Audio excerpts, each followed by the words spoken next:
Hi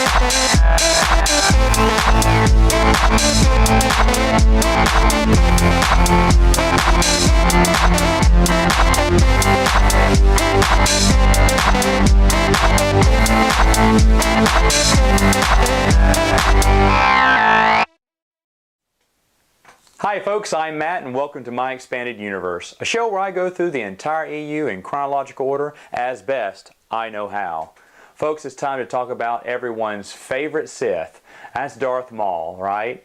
We're going to start with his own self-titled miniseries written by Ron Mars by Dark Horse Comics.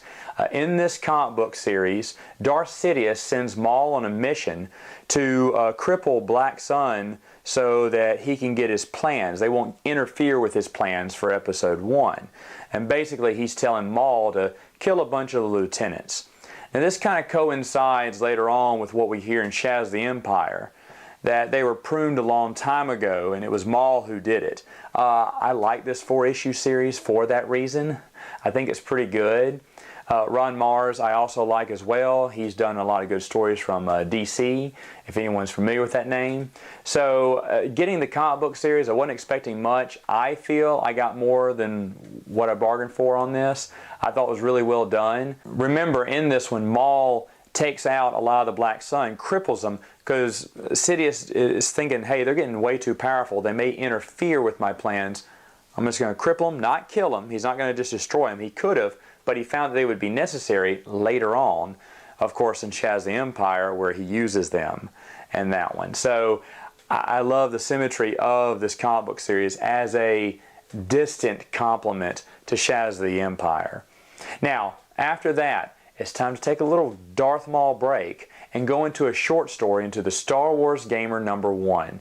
It's called The Starfighter Trap. It's written by Steve Miller, and basically it's about Rick O'Lee and the Naboo Starfighters.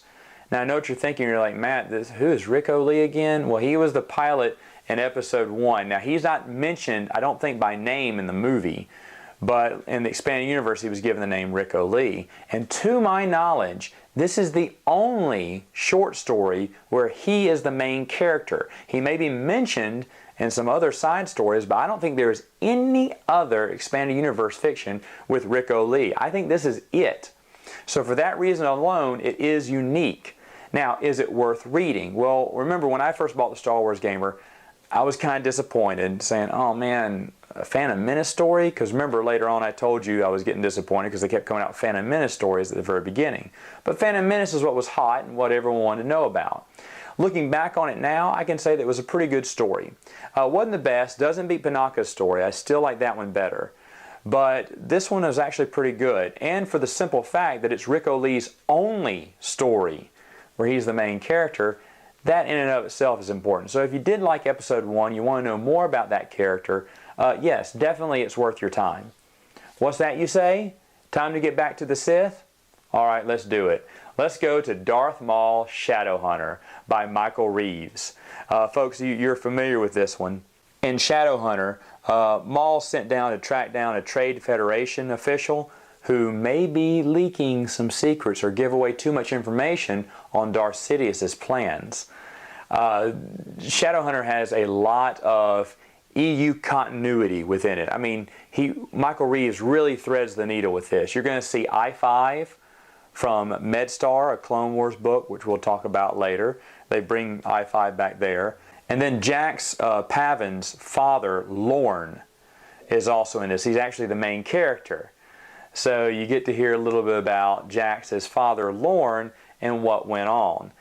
I love the continuity. These are things that came out before these other books, and later on they went back and pulled stuff from Shadowhunter and connected it to everything. Another beautiful example of how well orchestrated and organized this expanded universe was. Now, what did I think of Shadowhunter as a book? Well, of course, I loved it. And I'll be honest, I wasn't that happy when it came out because I was a little worried about how they would treat Darth Maul. Yeah, he's a cool looking character. He has obviously the best scene, in my opinion, in the Phantom Menace. The lightsaber battle is incredible. But looking at what they could do with him in a novel, I thought, are they going to ruin him too much? Is he going to talk? Is He can make wisecracks. I had the same worries in the New Republic era with Boba Fett. I always was worried that they would do too much of Boba Fett. I kept hearing people saying, oh man, they should make a Boba Fett ongoing comic book series. No, they shouldn't. It'll ruin the character if they get overexpose him too much. Anyone remember Venom from the Spider-Man comics in the 90s? Ugh. Took a good character and just totally just ruined him. And I was afraid they were going to do it with Boba Fett. They didn't. They gave you just enough. And I feel they did the same with Darth Maul. Not to say I wouldn't have liked to see more Darth Maul stories. I'm happy with what we got. And if they weren't going to do any more after that, I would be fine as well. I think Shadowhunter really walks a good balance where it doesn't reveal too much about his personality, of course. It kind of gives you just enough of Darth Maul to where you can enjoy it. And the ending, I can't do spoilers, but the ending is fantastic. One of the best endings in some of the prequel books that I've read. So is Shadowhunter worth your time? Absolutely. Absolutely. And folks, this is one of the things I was telling you about, that where the books are actually better than the movies in some cases. And in this case, you may say, well, Matt, I thought Phantom Menace was all right. I did like the Darth Maul scene at the back, at the end there. That was pretty cool. All right, well, read Shadowhunter. It is definitely worth your time, worth checking out. Michael Reeves is a fantastic author. Like I said, he keeps you interested the entire time. And like I said, I don't want to reveal too much about it, but it is a great novel. Well, listen to me gushing here about Darth Maul. I need to get off that guy. Or maybe I need to save some for next week. All right, folks, that's all the time I have for today. We'll see you next week. Dadgummit, right when I was at the end of the video. Hold on. Hello? Oh, it's you.